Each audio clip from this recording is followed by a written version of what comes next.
Epstein files raising new questions, political parties at a crossroads, and the longest government shutdown in history comes to an end. Long time no see. I hardly recognize you guys. Where the hell have you been? Democratic Congressman Jim McGovern joins us after a consequential week on Capitol Hill.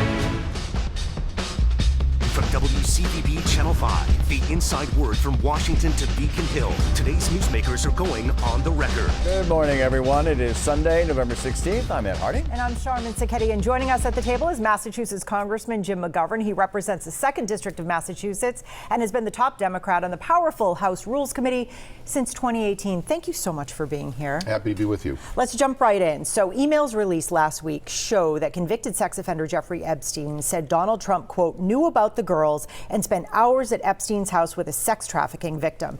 The president has denied any wrongdoing and calls this a smear campaign against him. This week, the House Speaker is expected to bring a measure demanding transparency to a vote. So it's likely to pass in the House, not the Senate. My question for you is, with no real path to passage through Congress, why do you think the White House and Speaker Johnson have been pushing back so hard on this? Well, I mean, Trump is acting like he's guilty of something. So let's just release the files. Everybody wants it, not just Democrats, but Republicans want the files released.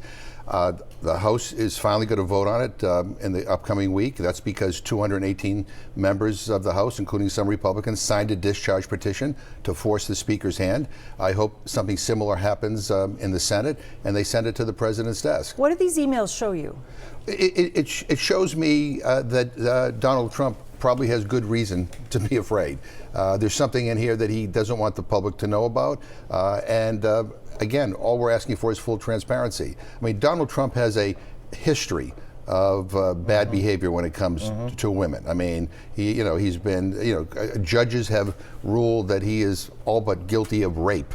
And he is, this is nothing new. But the bottom line is, for the sake of the survivors, there ought to be full transparency. I met with the survivors, release the file, open the files. What do you say about Republican criticism that Democrats didn't care about it until now? Well, you know what? The reality is that the pressure has been building, especially by the survivors, to release the files. Look, I don't know what's in the files. Right. I mean, there may be Democrats that are implicated in these files. Sure. It doesn't matter. It doesn't matter. These survivors are entitled to the truth. And the only way to get to the truth is to release the files. But the truth is the files could have been released during the Biden administration. The files have been there, so why didn't it happen then? Well, I mean, maybe they should have been. Maybe they should have been. I'm not here to defend why they haven't been released, right. But it seems there has been a steady kind of movement to demand that there be full transparency. Right. And again, Jeffrey Epstein, died in jail, but Ghislaine Maxwell is getting all these sweetheart deals. I mean, she's being treated not as a prisoner, not as somebody who was involved in sex trafficking, but as she's at a 4-star hotel. And the president said he would look, when asked about pardoning her, he would look at that. Right. And so what is that all about? What is that all about? I mean, so again, When you see knew about the girls, spent hours at Epstein's house, what are you thinking? Yeah, I'm thinking a lot of bad things. But, I don't want people to take my word for it. I want people to have access to the facts. And the only way to get the facts out there is to release the files. And if there's a bipartisan a vote to release the files, the president ought to do it. Item 2, President Trump signed a government funding bill last week, ending that record 43-day government shutdown. The president blames the Democrats. The Democrats say the Republicans hold all the power. Democrats didn't get the extension of tax credits for health coverage. What do you think they did accomplish?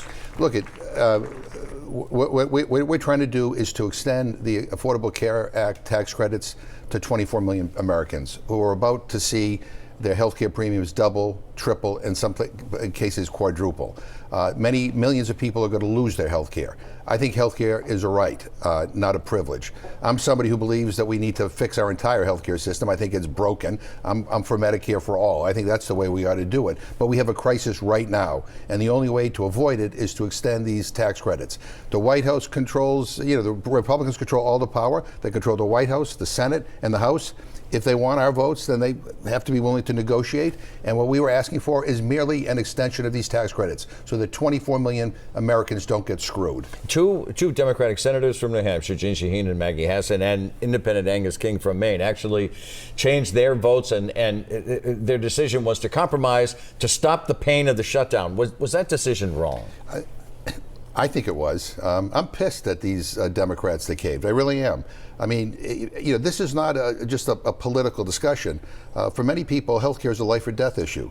And I have thousands of constituents who are going to get screwed over if we don't extend these tax credits. So, I mean, I'm fighting for them. I'm fighting for the 24 million Americans in this country who, quite frankly, will not be able to afford their health care if we don't do something. So this is real life. And so I get it. Everybody wants to make a deal, but making a deal for the sake of just saying I have a deal and nothing changes and we're not helping anybody, what the hell good is that? So is compromise becoming a dirty word down in Washington? No, compromise is fine if everybody, if we're helping people. But compromise is not fine if the only people that get helped are the people at the top, are the people who are well off and well connected. Look, I think I am sick and tired of a government where if you want a tax break for billionaires and millionaires, it'll be done in a nanosecond. But if you want to help extend a tax credit to help people afford health insurance, that's too much. We can't do that. I mean, the priorities are all screwed up. Enough is enough. Republicans say they're going to hold a vote on health care. Do you believe that? I don't know what the promise is in the Senate. I don't trust them, to be honest with you. But the Speaker of the House has said very clearly he's against extending the Affordable Care Act tax credits, and that he has not promised that there will be a vote. So, you don't have to be a political science major to know that nothing changes unless there's a vote in the Senate and the House, and it goes to the White House. We may get there again in a matter of weeks. This only goes to January. Yeah. Well, we'll see where we are. Is this going to happen again? I don't like no one wants shutdowns. On the Democratic side, we are against shutdowns, but we're not for having our constituents get screwed over. Well, so the SNAP benefits, though, could be extended till September, right? So, yeah, but let's on the SNAP stuff. This is the first president in history that has withheld food assistance from the American people, even during a shutdown. He did so illegally. There are 2 court orders in federal courts that have demanded that he pay SNAP benefits in full. Rather than do that, he kept appealing that to the Supreme Court. Yeah, appealing to the Supreme Court. Like, what kind of person does that? Food assistance, is essential. You can't live without food. What kind of person sick in the head would do that? He did it. I've said this time and time again. He's not only a lousy president, he's a rotten human being. Well, we were talking about SNAP benefits. The government now reopened monthly SNAP benefits, resuming for the 42 million people here in Massachusetts. The Healy administration says that everyone who has SNAP benefits has had them funded, but there were delays that causes uncertainty. So what do you make of the food insecurity being used? Delays. Right. What food insecurity being used as a political football? Yeah, it's disgusting. I mean, he's weaponizing hunger. We live in the richest country in the history of the world. There are 46 million Americans who are hungry and food insecure. We all should be ashamed of that. We have money. We have $40 billion to bail out this right-wing cuckoo clock in Argentina, but you can't find it within your heart to make sure that 40 million Americans get their food assistance. Like, what the hell is wrong with this guy to do that? This is a cruel, rotten thing to do. And the average SNAP benefit is a little over $2 per person per meal. That's it. That's it. We ought to be having a discussion about how we expand that benefit so that people don't go hungry in this country. Again, I mean, this hunger is a political condition. We can solve it. We have the money. We have the infrastructure. We have everything but the political will. We need to change our priorities in Washington. Congressman Governor's in the chair. We're on the record. Stay with us.